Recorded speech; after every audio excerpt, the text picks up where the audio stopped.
when you operate from this place where like your back is against the wall, you could do amazing things. Now, here's the good news for you all. You don't have to have your back against the wall. You really don't. You can just put yourself mentally there. And I'll give you a great example of this. When I would do a heavy set of squats and I'm like, all right, man, I need to do like 5 reps, 5 clean reps here, no matter what. I would have this little conversation in my head as I'm wrapping my knees. I always start with my left knee first and then my right knee. And then I, get under that, cinch up my belt, get under the bar, get a perfect grip, elbows down, and then unrack the bar, step back, and I'm gonna do my 5 reps. Well, in my head, what I would say to myself is that I'm gonna finish this and I'm gonna make it look easy. These 5 reps are gonna be super clean. And if I don't, then my future kids are gonna get kidnapped, then my future kids might get murdered. And I know that's a dark way to look at it, but I put my back against the wall metaphorically, and I would make it look easy. I would make that weight look easy. I would move it easily, and I would do 5 reps, and I'd be like, shit, I could probably do 6 or 7 still. And that mindset is still the mindset that I use. Like, I literally wake up every day and I just think to myself, someone out there, this evildoer who wants to put me out of business. They want to crush Fit Body Bootcamp. They want to destroy Truly supplements. They want to see Modern Day Night Project fail, Squire fail, my coaching business fail, like all these investments that I have fail.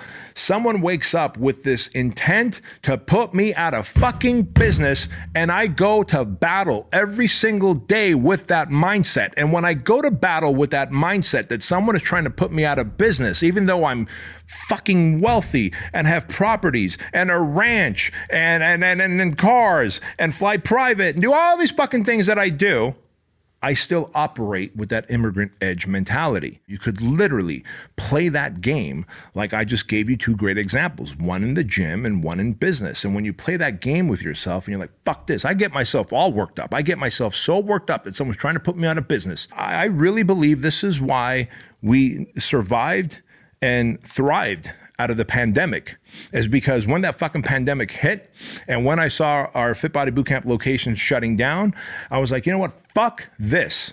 Fuck this.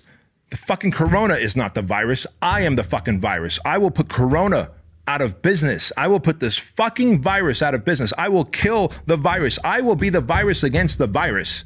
And that is how you have to operate. And I remember slamming my fist at one of our leadership meetings about 3 months into the pandemic. And my leadership team is like, what the fuck? You're the virus and you're going to put the virus out of business? You are the virus that's going to kill the virus? Like, what the fuck are you talking about? And then boom, it clicked. They got it. That we need to go to battle against the virus. We can't just operate as business as usual. And that is a problem with most of you out there today. You operate as business as usual as though you are guaranteed to have good times. You are guaranteed that all marketing platforms will always be available, that you are guaranteed the cost of living will never go up, that you are guaranteed. And now, for years, I've told you guys that winter is coming, motherfuckers. Winter is coming. As Tony Robbins says, prepare for winter. Well, winter has come. Winter has come with that pandemic. Winter has come with that inflation. Winter has come with the recession and the depression that we're headed into. And you must operate like your back is against the wall, the immigrant mentality. And the way you do that is by having that no choice, to feel like you have no choice but to have this high level of work ethic, right? And then to feel like you're running late. So many of you give yourself too much credit. You let yourself off the hook by saying, I still have time. I need to have some balance. I can figure it out over time. I don't need to be in a rush. No, be in a rush. Like set more pressure on yourself. Like, feel like you're running late to the party. Feel like you're the last one. You're like you're that fucking third monkey that's going to make it onto Noah's Ark. Like, you need to fight like you're that third monkey that's going to make it onto Noah's Ark. And if you're like, what the fuck is he talking about? Remember, Noah was like taking 2 animals at a time, a male and a female. So if there's a third monkey coming on board, Noah's going to be like, get the fuck off. That monkey's going to bite Noah's face and get on that ark and like start reproducing like a motherfucker. Like, if you are willing to fight like that, like that you are running late, that you have no choice, your back is against the wall, you will always succeed in any endeavor. That is the immigrant mentality. I'm trying to show you how we made it.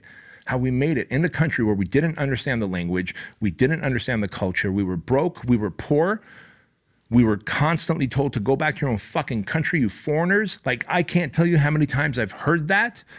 Like I would see my brother get beat up by local kids who just didn't like the fact that we're foreigners.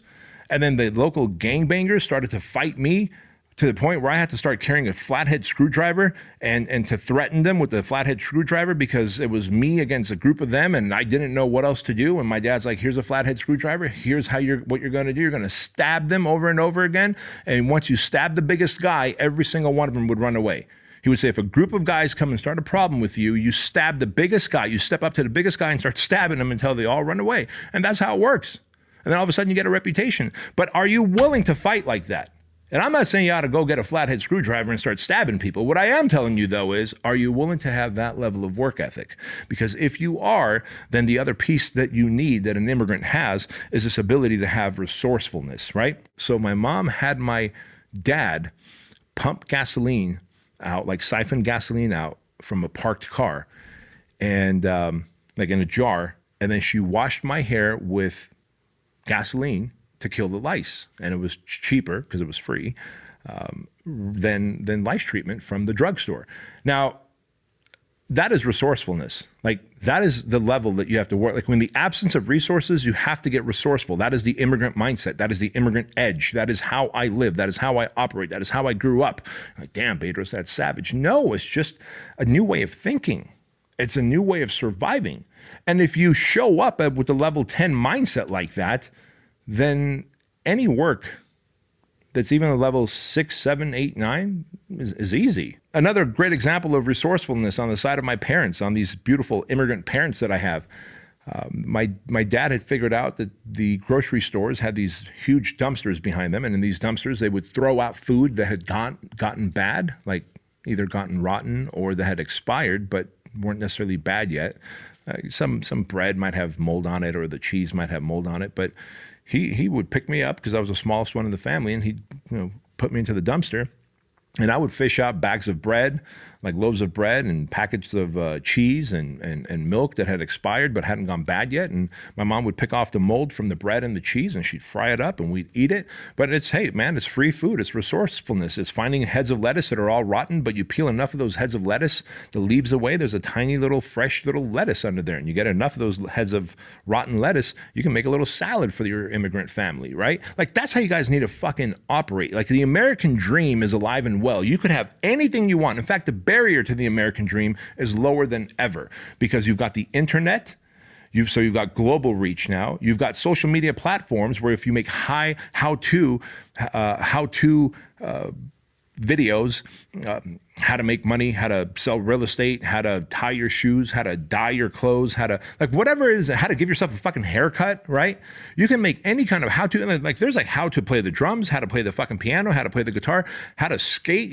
You can make how-to anything videos on social media, and social media will start showing that to people that are interested. Those people start following you, then you create a coaching program or a course and you sell it to them, and you create a website on fucking WordPress that's free, and then you use PayPal that's free, that they charge what, 1.5%, 2% of the money that comes through that they process for you. Like the barrier to the American dream is lower than ever. The effort for the American dream, most of y'all have gotten soft. There's the problem. People have gotten so soft. Y'all have gotten so used to comfort and convenience that the idea of acting like, living like, you have no choice but to make an obscene amount of money. You have no choice but to work 18-hour days. So you don't have to work 18-hour days your whole life. You put in a year or two of solid, focused 18-hour days, and you will catapult yourself a decade ahead of your competition. But no one's willing to do that because of the comfort and convenience and the low expectations that you have. And you're like, well, what do you mean about comfort and convenience, Bedros? Let me tell you. Comfort and convenience by way of everything is at your fingertips. Like you can go shopping by taking your iPhone and like, all right, well, I'm gonna order food now, okay? And now my food's on its way. Oh, look, Grubhub. Oh, look, DoorDash. Oh, look, I ordered burrito from the burrito joint. Oh, it's down the street. There it comes. Oh, it stopped in the red light. Like, do you really want your life that fucking comfortable, you lazy fuck? You've gotten too soft. Like, get in your car or walk to the fucking burrito joint. Do the modern day version of hunting. Can you at least take your ass shopping and put in some effort? Or are you so committed to the comfort and convenience where you just want to sit on your couch and watch your food show up and not see any sunlight, not deal with any adversity, not have to communicate with people, not have to problem solve at a four-way stop sign?